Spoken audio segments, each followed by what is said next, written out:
and will face charges for violation of Section 5 and Section 11 of Article 2 of RA 9165 of the Comprehensive Dangerous Drugs Act.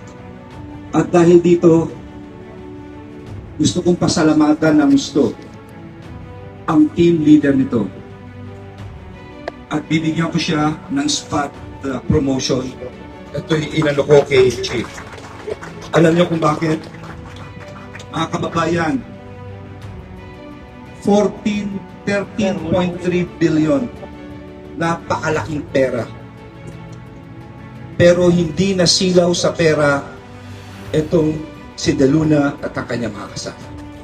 Ito ang ehemplo na talagang nagsisimbolo sa talagang sabihin nating liderato ng Philippine National Police. Sir,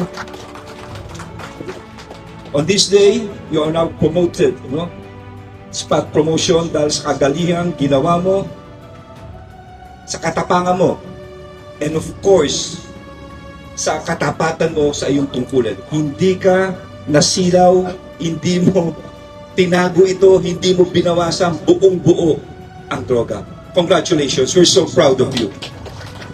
Nasabi ko po ito kanina umaga sa ating mahal na Pangulong President Bongbong Marcos at gusto niyang pasabi sa lahat ng dito, sa ating Chief PNP, sa lahat ng mga general, sa lahat ng mga kapulisyan ng PNP, sa PIDEA po, sa LGU.